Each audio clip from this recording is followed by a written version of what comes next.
So hello and welcome to the first episode of this new GearCity Let's Play Nightmare Down Under. So we're going to play the game GearCity, which as you may know is a game where you essentially play as the CEO of a car manufacturing company, and you can play essentially as you like. So you can start in any year and you can go mass market, you can go niche, it's entirely up to you. And so we are going to start in the year 1900. We are going to play Down Under in Australia, and we're going to play on a Nightmare difficulty. And we're going to call the company Australis, which I think was a name of an actual Australian car company in the early 1900s. But we're also trying to, in the end, survive longer than just the first few years. So there are a number of settings. So first we're going to play on the base city map, so 206 cities around the entire world up to 300 AI, and we're going to play with 300 AI. There are also a number of settings that make Nightmare nightmare. So we start with a bank loan, and we don't have a factory or a branch where we can sell cars at the start. So we're basically starting with nothing, just a small bank loan. We can be fired if our company's performance is too terrible in the end. There is an employee pension system or benefits, and we have to keep enough money to pay these pensions. And of course, this only comes into play after a couple decades. Then there are lawsuits when one car company becomes too large in a country, and there is a certain limits when you want to open too many new branches. The customer base and the purchasing power is below average. We're making two slight adjustments though. So one is to the amount of different vehicles that the AI designs. So the current setting, the middle setting in my experience, to an extent amounts to spam almost, so that they have 2 or 3 limousines or landaules at times, or car types that no one really wants to buy in the first place. So I'm going to reduce this just a little bit so that the slider is around the word AI. And I'm also going to reduce the starting funds that the AI gets, because sometimes they start with hundreds of millions of dollars when they start out, and that's not that realistic. So I'm not going to disable hard and nightmare achievements, so just above that as starting funds, but that's the only two adjustments we're going to make to keep nightmare sufficiently nightmarish.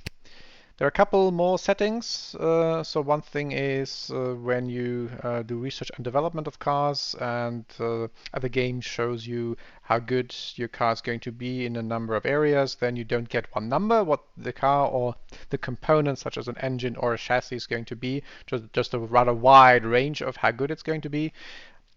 There's also going to be inflation over time. And the AI starts well established. You're paying import taxes if you import a car into a country where you don't have a factory, and a few more settings that don't play a big role for us.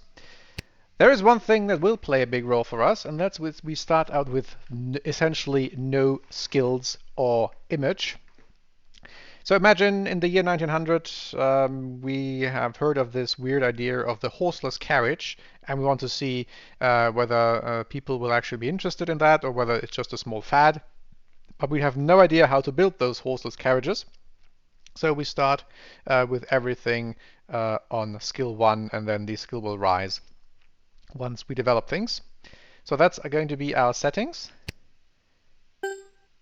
We start, of course, in Australia. So we have 5 cities in the area plus Auckland in New Zealand. So there is Melbourne and Sydney, and they're both essentially identical. So 500,000 at the turn of the century. Then there is Brisbane, which is considerably smaller, and then Adelaide, slightly larger, but also then considerably smaller, so 160,000 compared to 500,000 inhabitants. At this time, and in West Australia, there is Perth, just a small town at that time, so just 30,000. And then in New Zealand, there is Auckland, and they have at this time 75 million, so also not the largest city, so again, smaller than even Brisbane or Adelaide. So in this sense, it doesn't really matter whether we start in Sydney or Melbourne in terms of the city characteristics.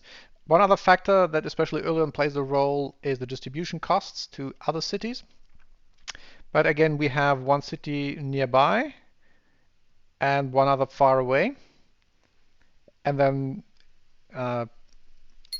Perth doesn't really count at this time because it's very small, so only very few vehicles will be exported there, and then Auckland's same. So in the end, it's no big deal whether we start in Sydney or Melbourne, so let's just go with Sydney.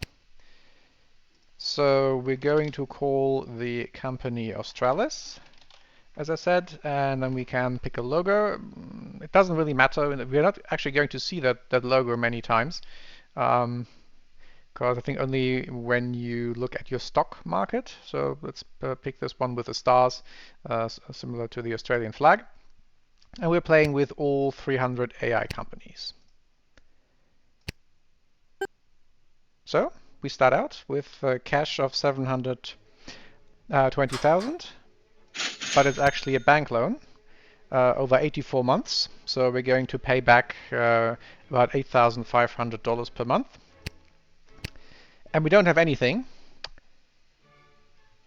So the first thing we'll need to do is to build a factory so that we can actually produce cars. And of course it makes sense to do that in our home city. So one production line costs about 400,000, two production lines cost 787,000, so that's more than we have. So one production line is it. We can increase the technology, and that increases the number of cars that will be produced on a single line. So the lowest setting would be 12, and if we end the factory production at the end of this year, it will be 35. So about 3 times as much, and I think there's a decent compromise so that we can still start producing cars this year. And also we're going to have to pay a part of our loan back every month, so it also makes sense not to wait too long. So that's going to be our factory and our main expense. And then we of course need something to sell. So one type of these weird horseless carriages. Normally what we would do, and we will do this to an extent, is to design the chassis, the engine, and the gearbox, and after we've done all three, to design our own vehicle. Unfortunately, we won't have the money necessarily to do this, and it also takes too long. So what we'll mainly do for our first vehicle is to license one. So let's see what's up to be licensed from all companies. So there are a number of different cars of all types. The other question is, which car type should we license? So there are here all these vehicle types: a compact car, a coupe, a full-size sedan, a luxury sedan, or others. So then we have a look into the reports. Body fuel type demand under industrials. And here we can see by continent what's popular. And if we sort by popularity, then the Phaeton is the most popular car type. And this Phaeton has little to do with the Volkswagen Phaeton that you may know. It's actually somewhat the opposite. So it's a very basic two-seater, open top, and no real amenities. I think I will also use the term runabout to describe them. Another thing that's more of a side note, gasoline actually isn't the most popular fuel type. This is actually E85 ethanol. So that's actually modeled in game. But of course, as we know, gasoline will overtake this kind of popularity over time.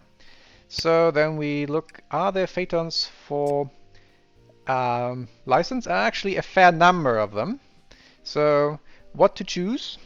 And I'm going to play this with a slight role-playing angle, so I won't pick necessarily the best one in terms of game mechanics terms, although this may play a secondary role. So back then, Australia was part of the British Empire. The Commonwealth didn't even exist yet. So if any of those companies is a British company or somewhere else from within the British Empire, then we pick that over some others random cars. So we have Jameson Farewell, CC Olombos, All Night and Potatoes, Chiano, Michigan Motors, and Roger Rickards. So let's see where these are. And I probably can't remember all of them. So we can go back to the map, competition. So Roger Rickards is in Paris. CC Olympus is in New York. Jameson Farewell is in Milwaukee. What were some of the other Michigan Motors? Is probably in Michigan, in Detroit. Ciano sounds Italian, and it is in Turin. And we have All Night and Potatoes. Yes, this is in Birmingham. Were these all? Outsource vehicle Phaeton from all companies. Yes, so I read all of them, and so the All Night and Potatoes Fetterlock is going to be the one. It's a 104cc single-cylinder engine with a very fancy 4-speed gearbox. It makes 2 horsepower and 9 newton meters. And it has some stats, and yeah, we'll see how good they are once we develop our own version. But otherwise, this is going to be the one that we're going to choose. It's the most expensive one for the royalties, and also almost the most expensive one in terms of the total cost. It has a reasonable signing fee, so the others might be better, but I'm not going to go to compare these cars. I'm simply going with the one from the British Empire. And we shall it call the horseless carriage. It doesn't fit. So then let's call it the motor car, because it's the first one and the only one. So that's one thing to note about Australia.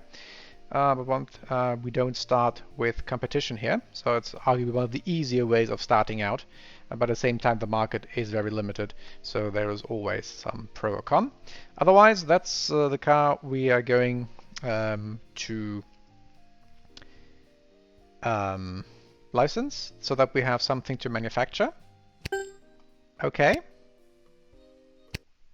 So simply to illustrate, in Australia, there is no competition at all, and no company starts here, because of course, as we all know, this started in Europe and then in the US, so they weren't that far behind. So we have a number of companies, for instance, in London, there are a fair few, and the same then in New York, there's one. Others will join probably pretty quickly, so if we go to Detroit, then we have 2. So this will then slowly take off over time. One thing we'll do, however, so we won't have the cash or the time to design our own full car, but what we're going to do is to design our components, but take our sweet time to do that. The reason why I'm doing this, so as I said, we start out with the design skills of 1, and as you can see here, we lose some of those non-existent design skills per quarter. Once we have designed a component, so chassis, engine, and gearbox, that has a higher ranking or rating than these design skills, we're going to get 3 design skills per quarter, so that slowly but surely over time we're simply learning by doing, and don't have to invest anything into the development of these skills, and so it makes sense to start this now. So let's design a chassis. So we have one option. There is the carriage frame. It's a converted horse carriage frame. It's cheap, but it's also terrible, because it's basically not built for motor cars at all. There are 2 options for a drivetrain, so front engine and rear-wheel drive, or rear engine and rear-wheel drive.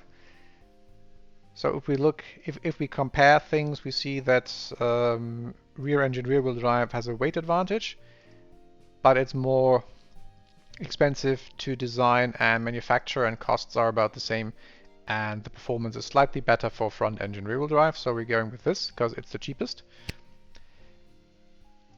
In terms of suspension option, there's the leaf spring live axle, or a sliding pillar, which is an early form of independent suspension. Since we don't have competition and we don't know any better, and horses also had, I think, live axles, we're simply going with that. So now to design the chassis proper. So we keep it short, so wheelbase 1.9 meters. I think this was reasonably realistic for those short two-seater runabouts. We can keep it narrow too. Frame height, if you look at the stat, it only affects the strength. At the moment I'm keeping cost as low as possible, so we don't invest anything into frame height. Weight we don't really care that much, and engine length, make it narrow the engine space to keep cost down. For everything else, I'm moving the slider down to the least acceptable position.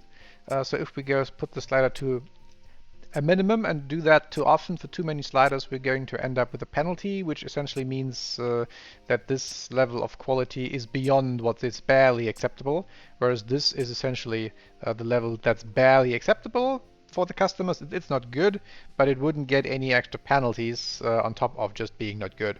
And then we see where we make adjustments. So braking is usually the biggest impact, so you see both comfort and performance moving up while costs hardly change.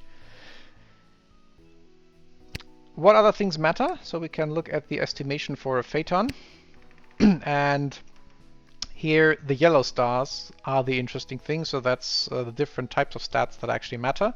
So they value safety, they value fuel economy, they value dependability. Handling to an extent, a little bit of cargo, and the rest doesn't really matter that much.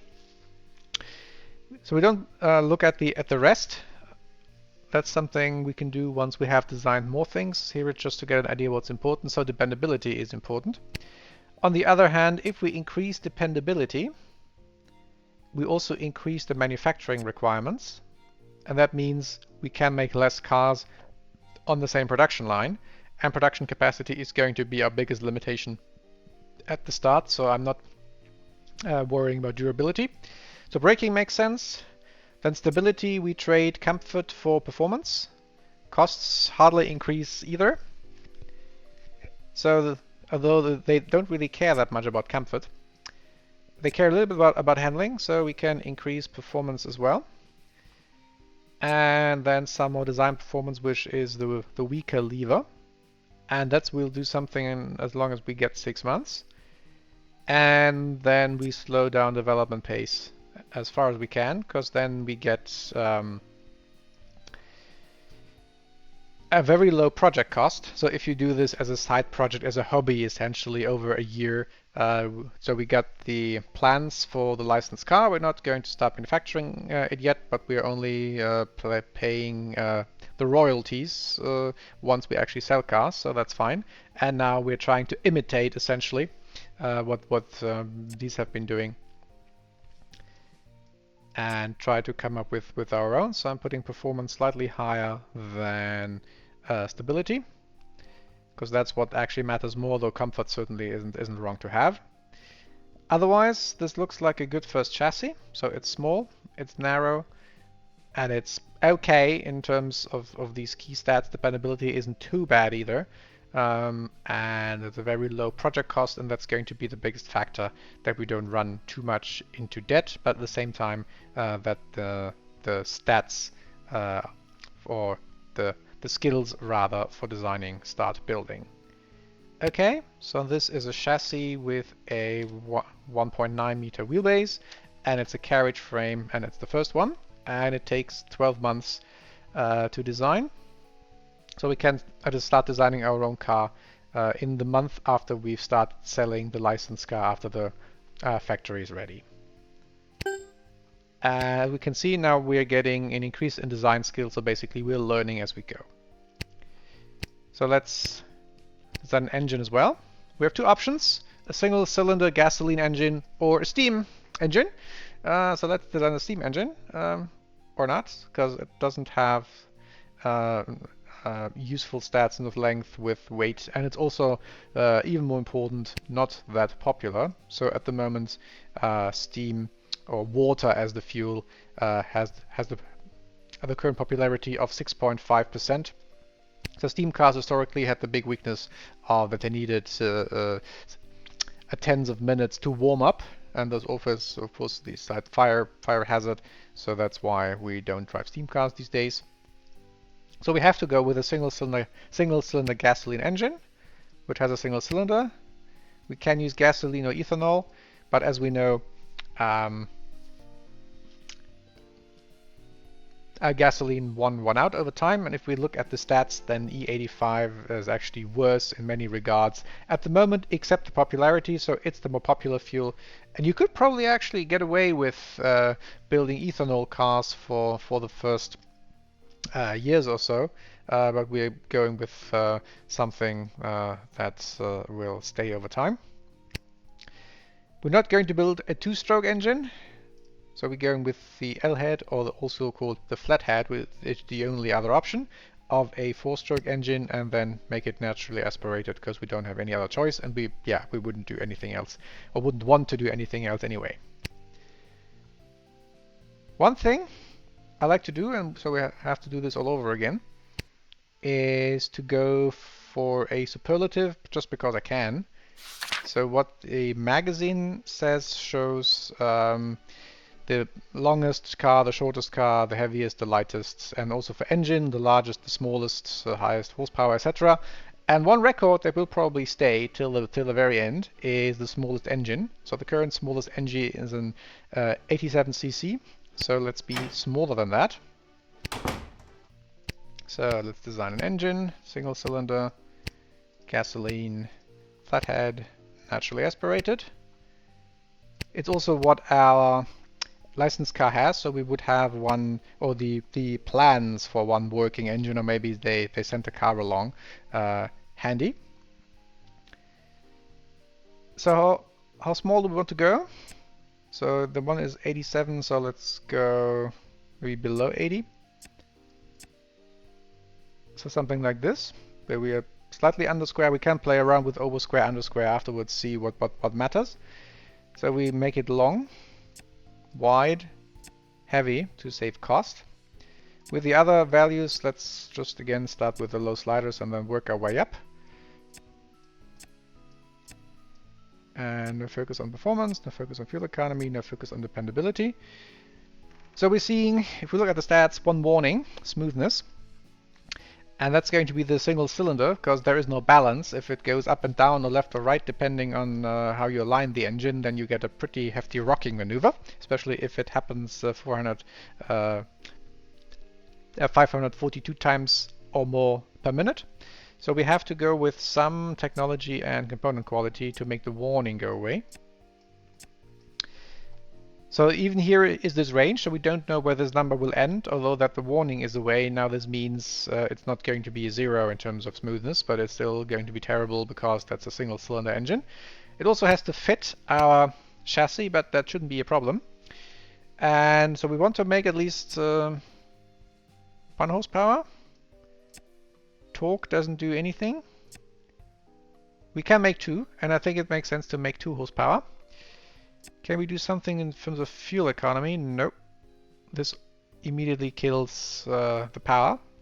And yeah, torque doesn't do anything.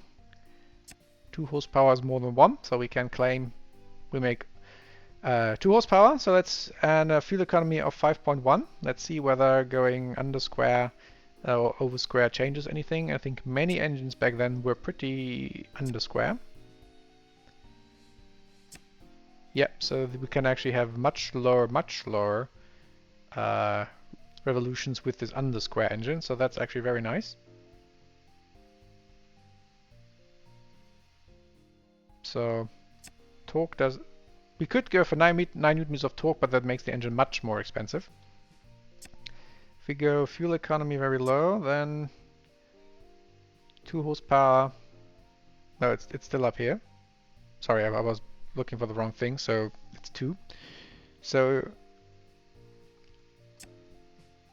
let's keep it on 1 and then change things around again. We have... Nope, this doesn't change a thing. I think it changes fuel economy slightly. So if you go over square, then we lose Newton meters, so we want the torque. At least we want the torque. So something like this. to 5.3 versus, it doesn't really matter, but if I'm doing it, I want to do it right. Won't have any effect on sales or anything. There's still 5.2, so that doesn't really matter. So anyway, 2 horsepower, 8 newton meters of torque. This doesn't do anything. Can do some, well, we can do a little bit more fuel economy here when we're even, but that doesn't really matter either. We now don't have any warning. That's the important thing, I guess. So we can have a first glance at an estimation. So this chassis, and we don't have a gearbox yet, so it has to assume some. So top speed 34, 36-ish. The one thing that changes here is the estimated drag and the estimated weight. That's where we get different values here. And of course it all depends on the gearbox, how it will look like, but it goes. At least it goes, and that's all we want. And then we also can have this as a side project going on over 12 months.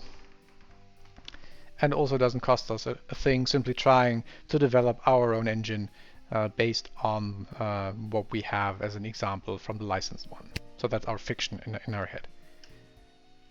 So it's an engine, single cylinder, 77cc, and it's going to be finished in 12 months.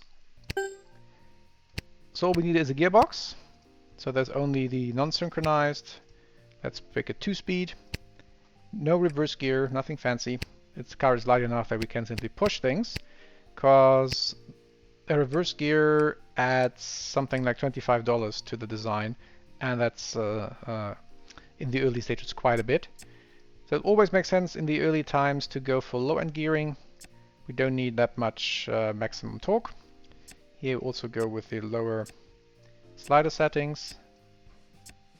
Performance focus doesn't matter. Smoothness is something I'm keeping because it's low enough anyway.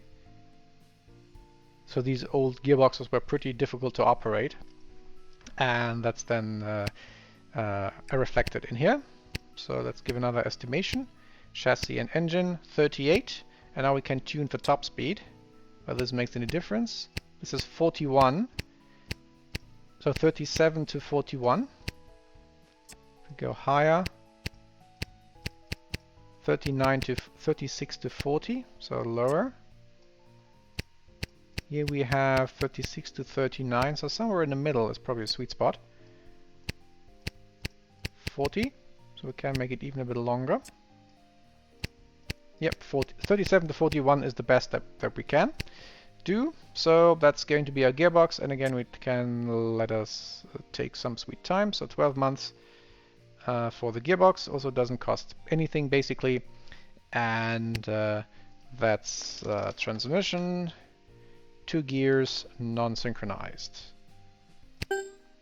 Okay, so that's going to be our car, and the nice thing of having to start to design the things as soon as we got the plans from our licensed car is we're going to have a slight skill increase, and since we have no clue at all, it doesn't hurt to start with this as early as possible. So that's that. All that's left for us to do is now to wait till the factory is done. One thing I'm going to do is to change this pop-up so that this happens all the time. We're going to get contract requests from Army, Navy, and some other official services every 6 months. And then we can decide to take part and sell our cars to those offering us the contract. So that's what we're going to get every 6 months at least, and also some basic stats. But of course we didn't have vehicle sales. We can design a few new things, so that's always very interesting. So there is now a 10-cylinder engine, but we can't build one yet. We could make ethanol fuel, as we've seen. There are no overhead valves, so also called pushrod, but we can't build a pushrod engine yet. Same applies for a 5-speed gearbox, and some new car bodies are available. Otherwise, we're going to watch our money disappear.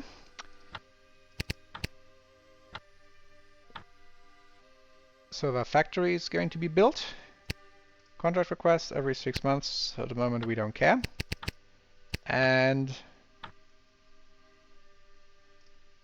So we can now use a trailing arm suspension if we want. So that's again due to the rising skills.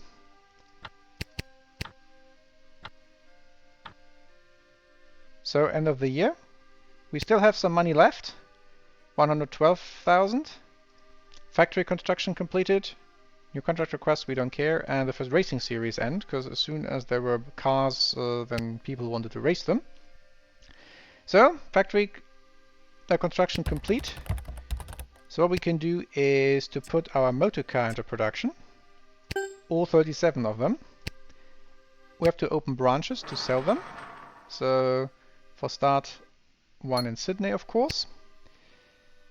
And of course these also cost a little bit per month, so we can invest into dealership growth rates and things like sales brochures, etc.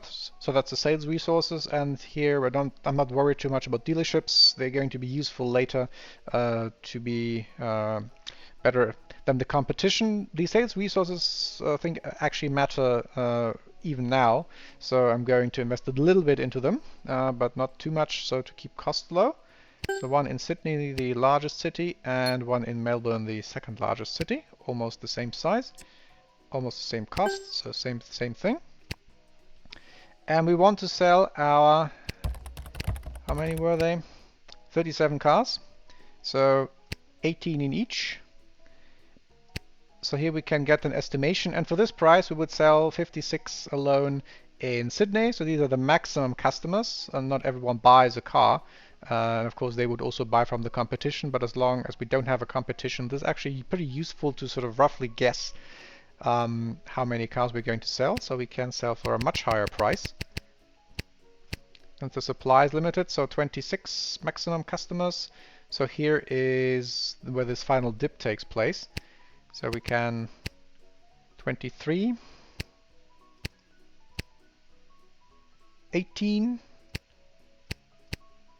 So we now have filled this dip, 17, 34. So this could work. Maybe we're not going to sell all of them, but we can always then adjust things afterwards. And next month we're going to get our own components, and then we can design our own car, and that will be financed by the sales of the current car. So all that's left to do, there's one more thing. What we can also check is what does the press think of our licensed car, now that we have put it into the actual production. So it's not every day one gets to drive a new automobile, especially not in 1900. So on track, it's going too slow. So the 2 HP engine is quite slow. Horrible top speed of 32. Torque also, of course, is very low. That's a tiny engine. They hate the car performance on the track. And they also hate the handling. It's an awful tendency to try to kill you when making a turn. It doesn't have a wow factor, but it does have a very well designed interior. They love the amount of cargo capacity, 606 liters, and excellent build quality, very dependable, magnificent fuel economy, so that's the flip side of the low engine power, and it's also very safe. So overall, they I think quite like it. It's a good car designed for specific buyers. Okay, so that's a good reason why this car should sell reasonably well. And then let's see what happens. So we sold almost all of them. We have 10 reserves. So research complete. So what we can simply do is open more branches and sell them there as well. So now we're opening a branch in Brisbane, which is the city next to Sydney, or the other city next to Sydney.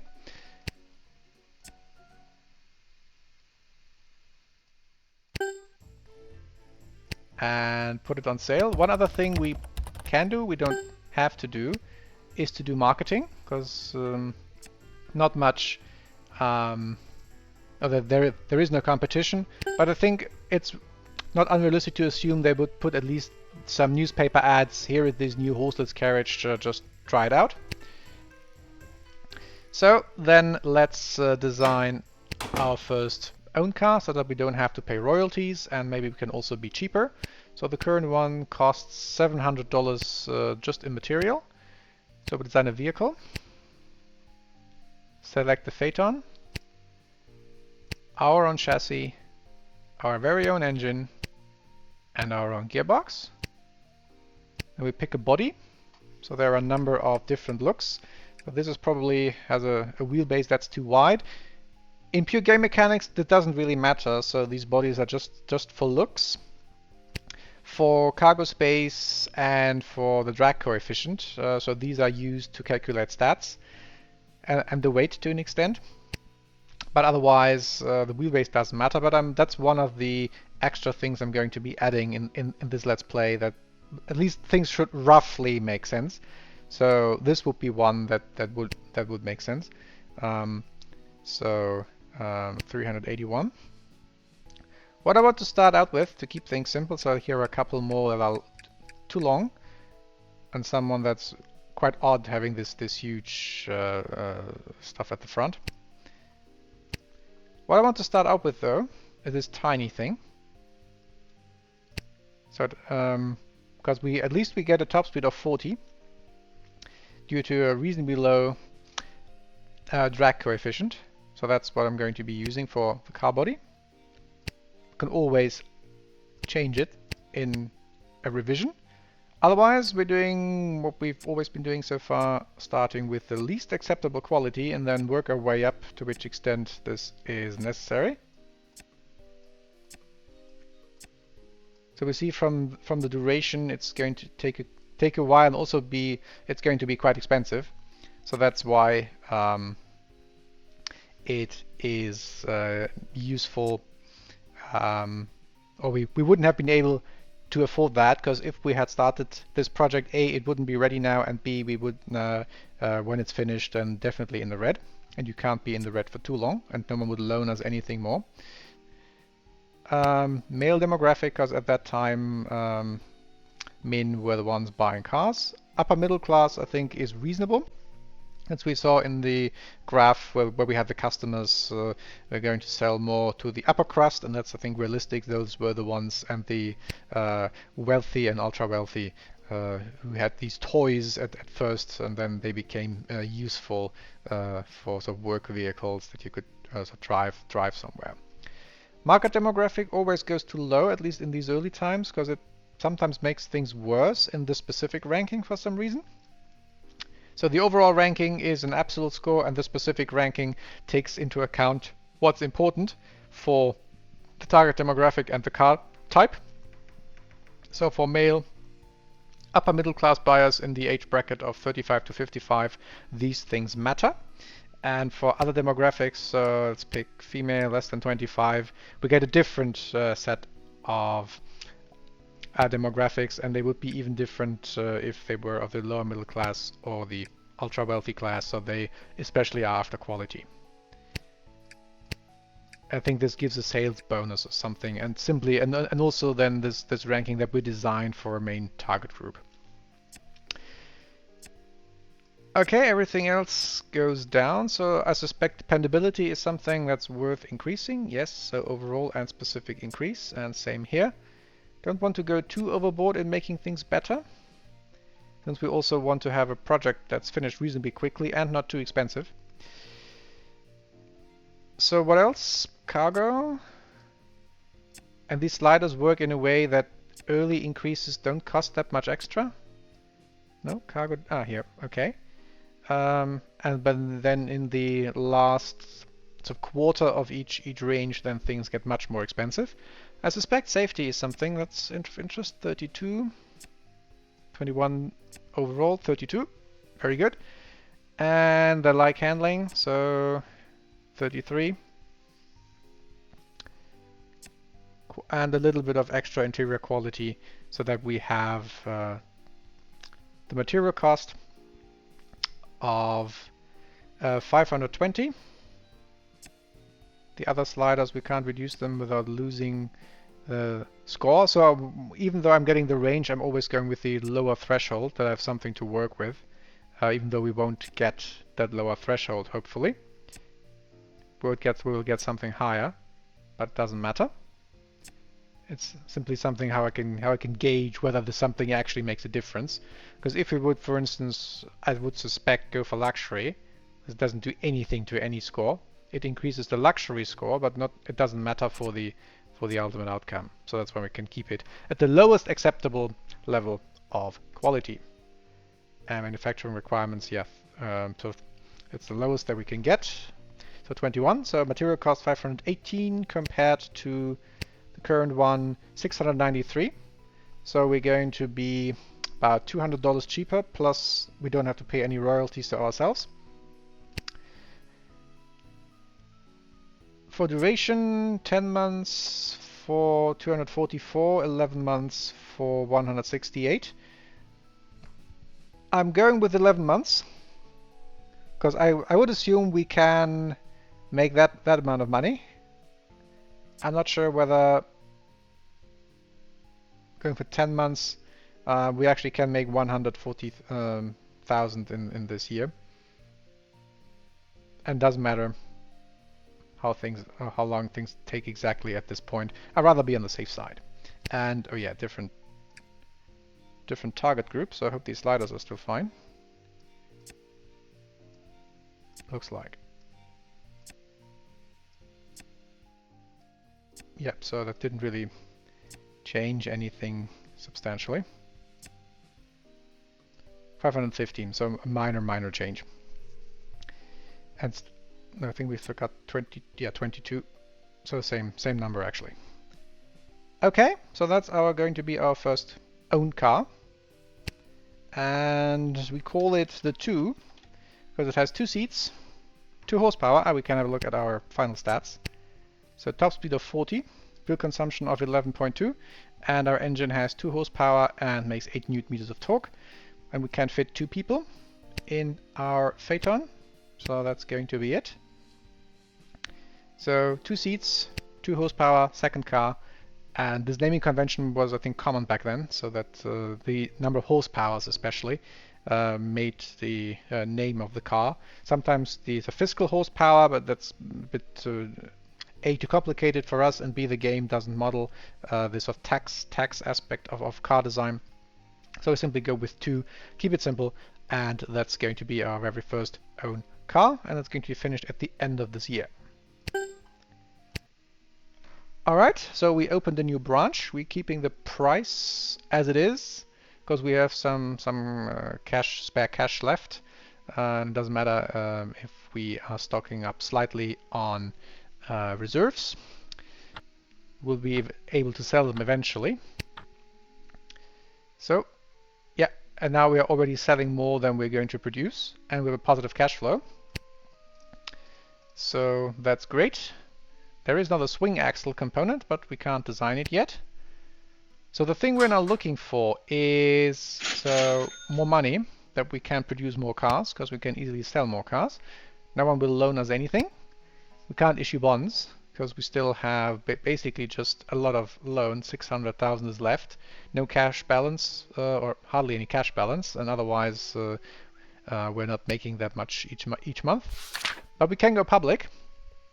And this number will hopefully rise as soon as we show that we have our own car and that we're actually making money from what we're doing. So we already have sold more than we can produce, so we can increase the price right away. So the third branch made a difference. And we still have 2 missed sales, so there is some more leeway in terms of that. So we can now make 5 and 6 cylinder engines. Can increase the price even further. And at some point we'll see a dip when it's simply too expensive. But for now we're selling everything, still selling everything. So now we're moving into this lower bracket here even. Now I'm going upwards slightly because we're still having a positive cash flow, so that's nice. And if we're going public, we would get 250,000. What would we want, at least? So what we want to do is upgrade our factory. we can expand it by one line, 500,000, or we can expand it by two lines, so that we then have 3 times our production capacity by 1 million. And that's what we want, so that we have something close to 1 million in terms of the IPO. So making a slight profit. So we could have gone for 1 month less for the car, but yeah, as I said, I rather wanted to keep things safe. So we're still missing 3 sales. So there is still something more we can squeeze out from our fair, rich customers. Okay, now we're building up a slight reserve, so we found the sweet spot. Some new contract requests, so ship engines and an army contract, but nothing we care about. So our own car is ready in 6 months.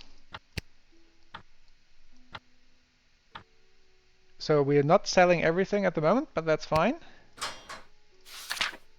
The IPO slowly rises, 400,000.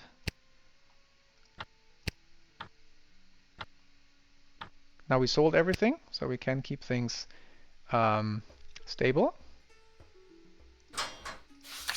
465,000. So what we're going to get slowly rises every month. Okay, we didn't sell everything, so let's go for a bit less in terms of price. Yeah, so we're still selling everything again. 614.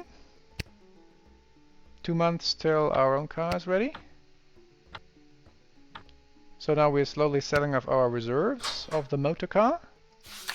702,000, looking better. So our own is ready, and we don't want to have any motor car left. We have 1 left. Probably going to scrap that, because otherwise this sort of interferes with sales model in game. So our own car is ready. Can now design an electric car, not that we want to, but those were not unpopular back then. So steam, electric, and gasoline combustion engines sort of competed, and as we all know, the combustion engine running on gasoline won out. Racing series and new competition, but that's all happening in faraway countries. So what we're going to do is first to scrap the single left motor car, or rather probably, let's say we're going to put this into our museum.